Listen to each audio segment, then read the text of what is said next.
Hi guys, today is my third day after microneedling and ito yung face ko pagkatapos ko maligo this morning. Yan siya. Yan.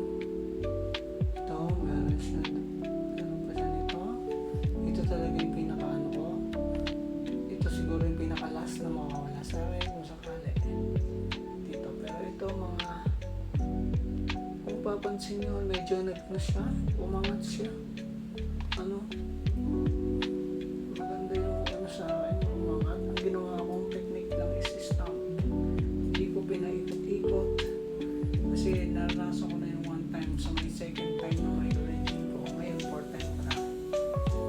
After nun, ang pangit ng skin ko. Parang kulubot ng di maintindihan mo pag in-close up mo na parang gastang tingnan. Kaya hindi ko advise yung gano'n. Kahit na meron pang sinasabi na kailangan nyo gano'n.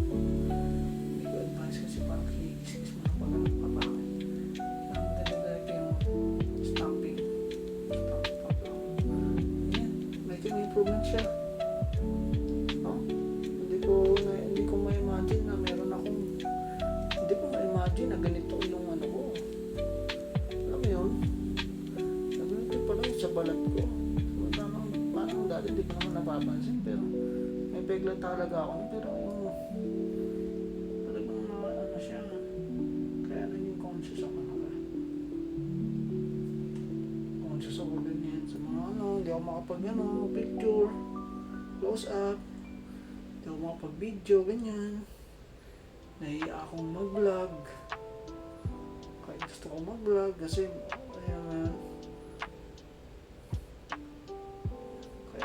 naisip ko mag-microneedling. Yan. So, ito. Ngayon, tapos ko lang maligo. Applyan muna ako ng serum. Yan. For 10 days tong na to. Titignan ko yung result for 10 days. And then, another session na naman. So, ano natin dito sa forehead. Spread natin.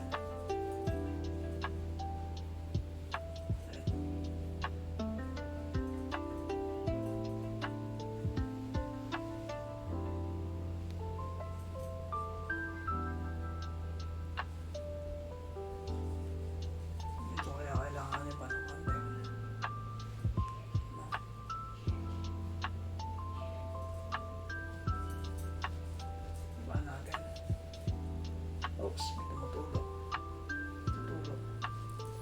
Sayang.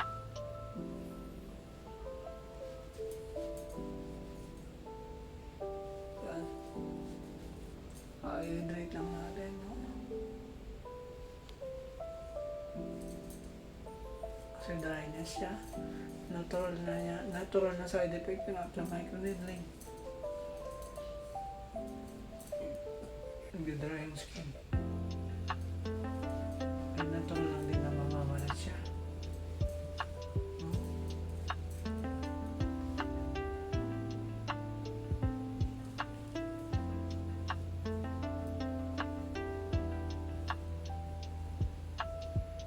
Dito sa baba hindi ko masyado may microneedling.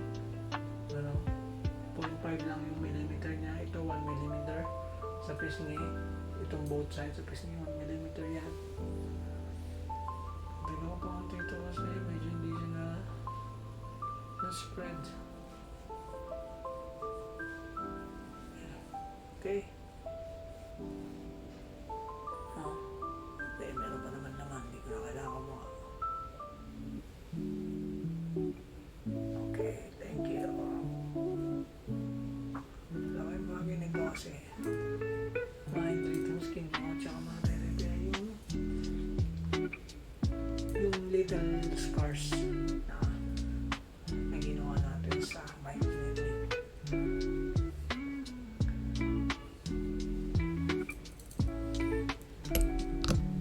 Yan, so tapos na ako dito. After mag-dry, once na-absorb na ng skin mo, naramdaman mo na moisturizer naman lalagay ko. Yun lang yung lalagay ko. lang naman yung Celotex. Non-comedogenic siya. And yun. So, yan.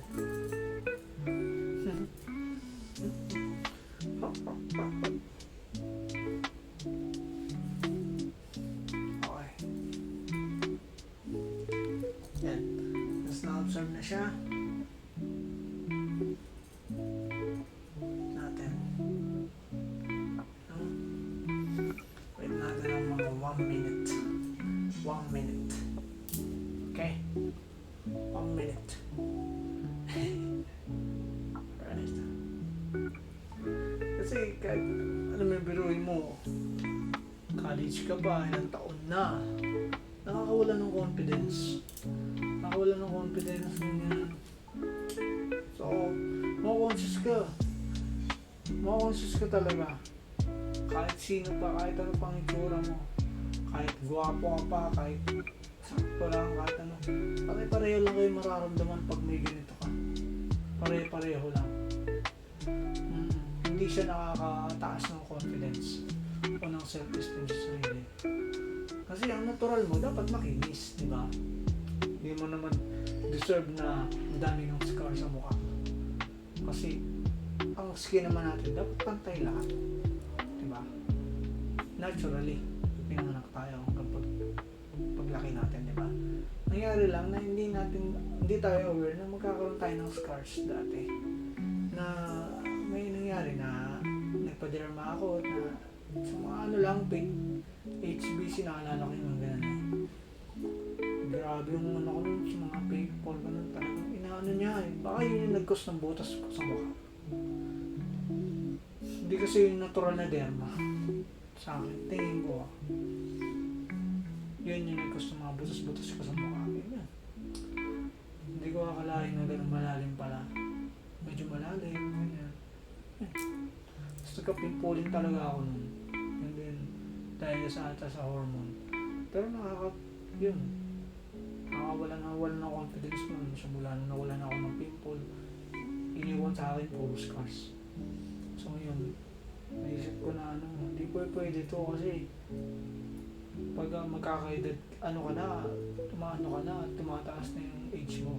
I mean, patuloy yung di ba, panahon, di ba, 30 na ako. Tapos, hindi ko pa rin maramdaman yung pag tumingin ako sa salamin, yung komportable ako, yung confident ako. Kaya gusto ko nang maramdaman yun. Kaya ako na ginawa to. Dahil, nakakaano eh. Alam mo yun? Unfair sa iba. Unfair sa iba.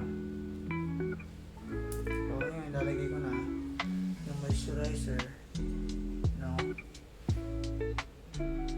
Spread natin dito. Diba? Then, Celotex nga pala to. Ayan ang Celotex. For hydration din. So, double to. Talagang hydration talaga dati yan ito.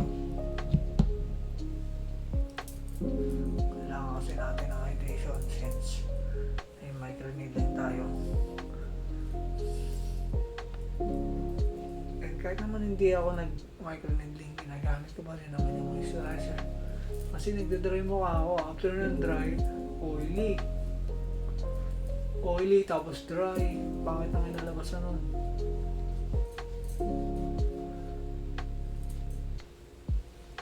Para ka nagkaroon ng flaky ganun.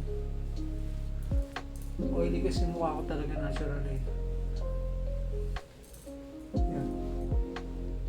Yun na. Yun lang yung routine ko ngayon. Yan. Susunod yun siguro, hindi na ako maglagay ng retinol sa gabi.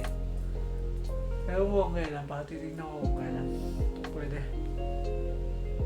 Basta lang ngayon, focus ko is mag-inom muna yung skin ko from microneedling. So, try ko lang ma-observe to. Kung na-real na siya, okay na siya. Yan na, pwede na akong gumawa ng dapat kong gawin ngayong araw na to. Maya ulit, kailangan sa ulit din. Tapos nagay ulit, apply ulit. Yun lang. So, see you tomorrow again. Tinignan ko ulit kung ano ang changes. Yun lang. Thank you very much, guys. Bye-bye.